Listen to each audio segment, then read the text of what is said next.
tudo bem? Hoje nós vamos dar continuidade no estudo de Coríntios. Vamos iniciar o capítulo 12, que fala sobre dons, os dons espirituais. Então vamos ler dos versos 1 ao 11. Irmãos, não quero que vocês estejam desinformados a respeito dos dons espirituais. Vocês sabem que, quando eram gentios, se deixavam conduzir aos ídolos mudos, conforme vocês eram guiados. Por isso, quero que entendam que ninguém que fala pelo Espírito de Deus afirma, anátema Jesus. Por outro lado, ninguém pode dizer, Senhor Jesus, senão pelo Espírito Santo. Ora, os dons são diversos, mas o Espírito é o mesmo. E também há diversidade nos serviços, mas o Senhor é o mesmo. E há diversidade nas realizações, mas o mesmo Deus é quem opera tudo em todos. A manifestação do Espírito é concedida a cada um visando um fim proveitoso. Porque a um é dada, mediante o Espírito, a palavra da sabedoria. A outro, segundo o mesmo Espírito, a palavra do conhecimento. A um é dada, no mesmo Espírito, a fé. A outro, no mesmo Espírito, dons de curar. A outro, operações de milagres. A outro, profecia. A outro, discernimento de espíritos. A um é dada a variedade de línguas. E a outro, capacidade para interpretá-las. Mas um só e o mesmo Espírito realiza todas estas coisas, distribuindo-as a cada um individualmente conforme Ele quer. Senhor nosso Deus e Pai, conduz esse estudo, Pai, ensina-nos, Senhor, fala com cada um de nós, Pai, e que eu possa ser agora um instrumento para este ensino, Pai. É o que eu te peço e te agradeço em nome de Jesus. Amém. Primeiro vamos fazer uma breve contextualização. A igreja de Corinto, ela tinha todos os dons. Lá no capítulo 1, verso 7, Paulo já falou, de maneira que não lhes falte nenhum dom. O problema não era em ter os dons, mas estava na forma como eles estavam usando os dons espirituais. Muitas vezes eles estavam usando para competição, para se vangloriar, para orgulho, e em alguns casos também eles estavam colocando o dom de variedade de línguas como o mais importante, como um símbolo de status espiritual. Então, tudo isso estava causando uma falta de ordem e decência na igreja. Vamos ver o verso 1 agora. Irmãos, não quero que vocês estejam desinformados a respeito dos dons espirituais. Esse não quero que estejam desinformados, ou em outras versões falam ignorantes, significa o quê? Saber sobre os dons, eles sabiam. Eles apresentavam todos os dons, né? Mas eles não estavam sabendo como utilizá-los. Então era como se Paulo dissesse assim, quero que saibam mais, quero que saibam como utilizá-los, quero que saibam para que servem, como devem ser utilizados na adoração do Senhor, para a obra do Senhor. Então, apesar da igreja de Corinto conhecer de todos os dons e operá-los, né, eles não estavam usando de forma proveitosa e com o propósito certo, com a motivação certa, que era a edificação do corpo de Cristo. Em 1 Timóteo 4,14, Paulo falou, não seja negligente para com o dom que você recebeu. Então, se Deus dá um dom, não é para ser negligente. Se Deus dá um dom, é para utilizá-lo de forma decente, né? Com fim proveitoso. E os dons recebidos do Espírito Santo devem ser utilizados com reverência, com responsabilidade e principalmente sempre visando a obra do Senhor, o propósito do Senhor, para um propósito divino.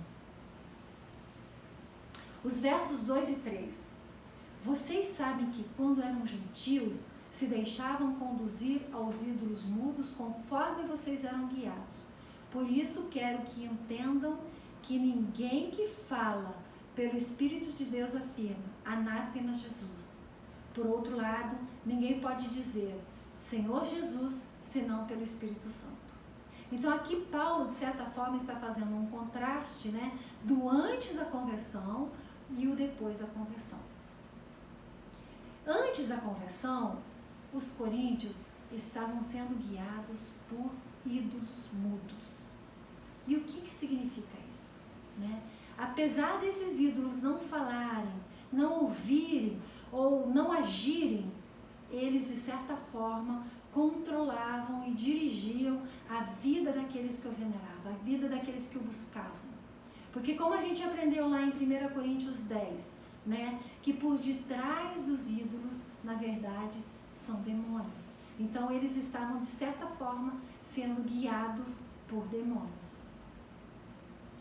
E eles estavam acostumados com experiências sobrenaturais ou demoníacas, né? E eles queriam, de certa forma, trazer isso para dentro da igreja. Queriam importar para dentro da igreja esses hábitos que eles tinham lá fora. Então, eles estavam fazendo certas misturas, né?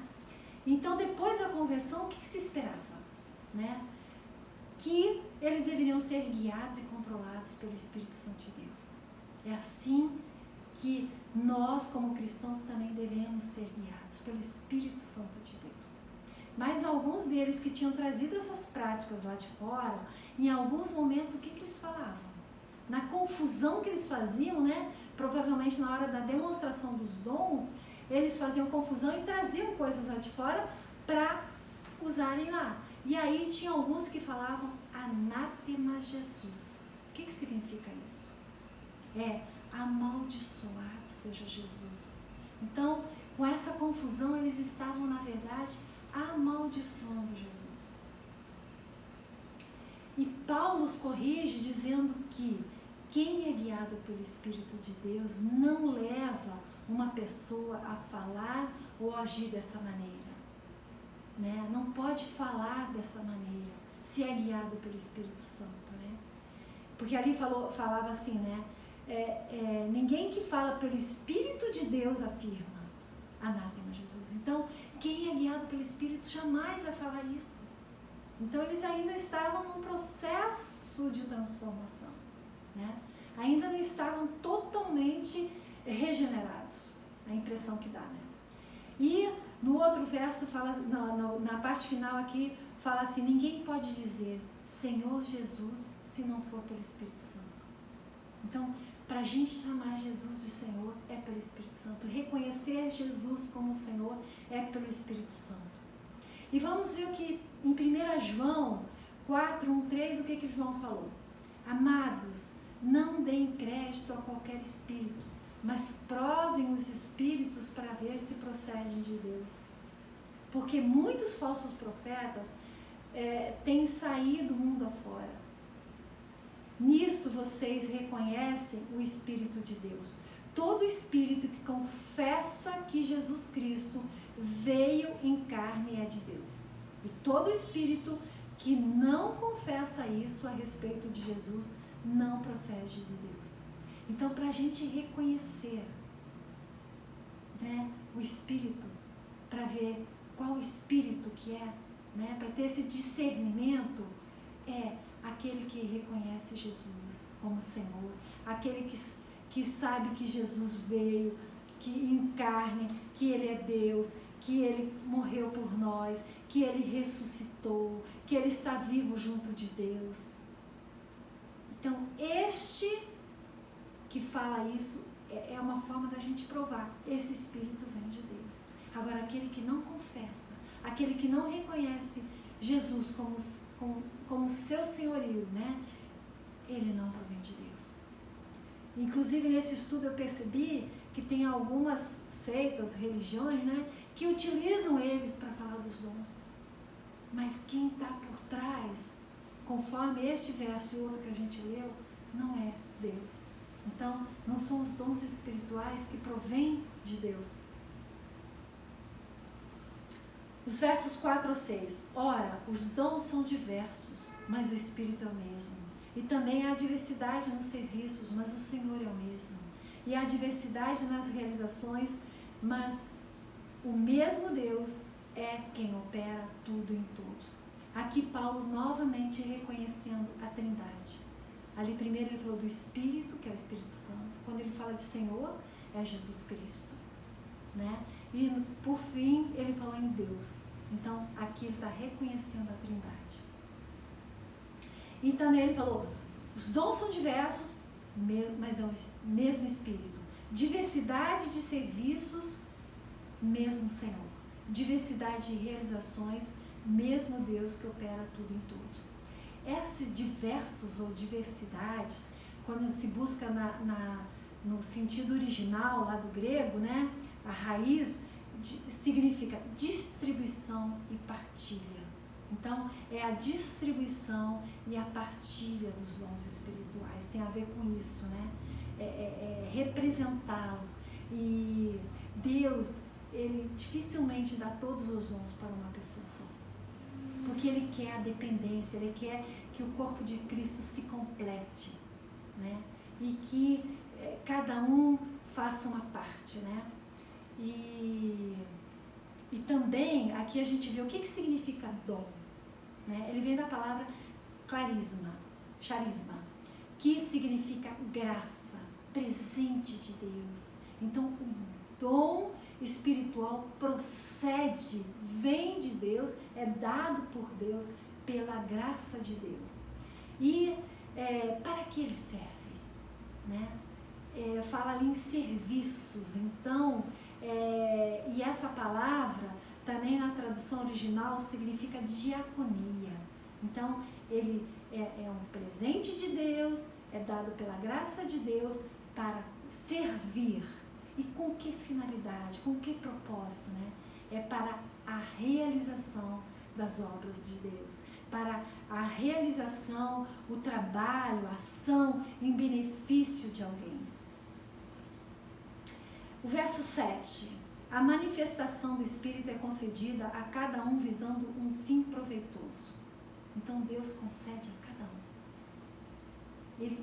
Ele está disposto a conceder a cada um, né? E os dons, ele tem um propósito divino. Então eles devem ser utilizados para a edificação do corpo de Cristo, visando um propósito. Aí quando a gente vai ver na parábola dos talentos, né? Então a gente vê assim, teve aquele que ganhou apenas um, ele enterrou. Não interessa se é apenas um, mas aqueles que multiplicaram, eles ganharam mais. Então, Deus, ele espera o quê? Eu vou te dar, mas ele quer ver você andando, ele quer ver você trabalhando, ele quer ver você utilizando aquilo. Se enterrar, qual o propósito? O dom tem um propósito. É para a edificação do corpo de Cristo, para que a obra do Senhor cresça, para que as pessoas sejam edificadas, as pessoas sejam alcançadas, né? E aí se enterrar, para quê? Né? Então a gente vê que Deus dá sim, né? Mas com um propósito. Então, vamos ver, Deus, qual o propósito? O que você tem para mim? O que ele tem para você? Com certeza ele tem. E a variedade dos dons, dos versos 8 a 10, Paulo cita 9, né? Quais são eles? Palavra de sabedoria, palavra de conhecimento, fé, dons de curar, operações de milagres, profecia, discernimento de espíritos, variedade de línguas e capacidade para interpretá-las. E aqui também podem ser classificados em 3 tipos, né? Aqueles dons que revelam algo, né? Alguém, que é a palavra de sabedoria, palavra de conhecimento, discernimento de espírito. A outra classificação é os dons que operam algo, que é a fé, dons de curar e operações de milagres. E por último, os dons que falam, aqueles que falam, né? que é a profecia, variedade de línguas e interpretação de línguas. Na próxima aula, a gente vai detalhar um pouquinho mais sobre esses dons. Hoje a gente só está citando, né? E no verso 11 agora, mas um só e o mesmo Espírito realiza todas essas coisas, distribuindo-as a cada um individualmente, conforme Ele quer. Então, é o Espírito Santo de Deus quem distribui os dons. A cada um como Ele quer. Então, o cristão, ele é apenas um instrumento, mas o poder é do Espírito. A glória é de Deus. Isso mostra a nossa dependência. Dependemos dele para fazer a obra. É um só Espírito que realiza todas essas coisas. E agora, para finalizar, eu separei 3 versículos, ou parte de versículos, né? O primeiro é em 1 Pedro 4,10. Sirva uns aos outros, cada um conforme o dom que recebeu, como encarregados de administrar bem a multiforme graça de Deus. Então aqui, os dons, eles também são para servir aos outros, né? De acordo com o que cada um recebeu. Como na parábola dos talentos, aquele que recebeu um, ele deveria estar servindo com aquele um, né? E aqui fala como encarregados de administrar, como pode ser até um mordomo, né? A gente para administrar bem a multiforme graça de Deus. Então, Deus nos chama também para administrar.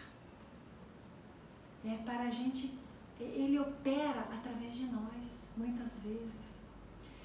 E em 1 Coríntios, Paulo fala 3 vezes, né? Procurem com zelo os melhores dons. Nas outras próximas aulas a gente vai falar mais detalhadamente sobre isso, mas ele fala assim, procurem, né? Para a gente procurar, ou tem algumas versões que falam busquem com zelo, né? Os melhores dons, ou os dons, né? Então, a gente tem que procurar, a gente tem que correr atrás, a gente tem que também se esforçar.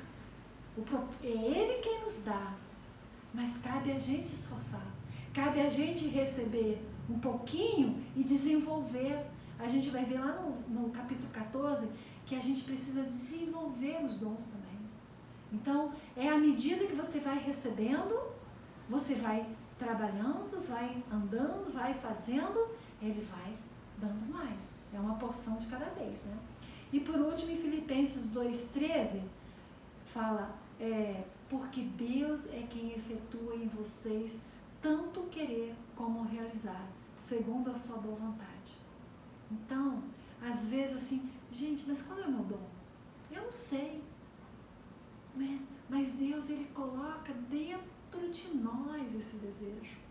É Ele que opera em nós tanto querer quanto realizar, segundo a sua boa vontade. Não é segundo a nossa boa vontade, não. É segundo a boa vontade do Senhor. Então, às vezes a gente precisa prestar atenção, né? Aquilo que Deus coloca dentro da gente, né? O buscar com zelo, procurar com zelo os melhores dons, com muita vontade. Então, a gente presta atenção no que Deus colocou dentro do coração. O que você mais se identifica, mas para o propósito do Senhor. Então, nas próximas aulas a gente vai continuar falando dos dons, depois vai ser o dom supremo, que é o amor, e no capítulo 14 ainda novamente sobre dons. Então, vamos aprender mais um pouco depois. Vamos orar então? Senhor, nosso Deus e Pai, Senhor, te agradecemos por mais esse ensino, Pai. Te agradecemos porque a Tua palavra é perfeita, ela nos ensina, ela nos exorta, Senhor, ela mostra como devemos fazer a Tua obra, como podemos melhorar, Senhor, o que nós fazemos para Ti, Pai. E, Senhor, que nós possamos ser aqueles instrumentos, Pai, que quando a gente recebe, Pai, algo para fazer, que a gente possa fazer com excelência, que a gente possa fazer o melhor, Pai. Seu trabalho em nós, mostra-nos quais os dons que você deu a cada um de nós, Pai. E que nós possamos buscar com zelo, procurar com zelo, Pai. Que nós possamos utilizá-los para um propósito, Senhor, seu, para a edificação do corpo de Cristo, para a realização da tua obra, Senhor. É o que te pedimos, Pai, e te agradecemos, em nome de Jesus. Amém.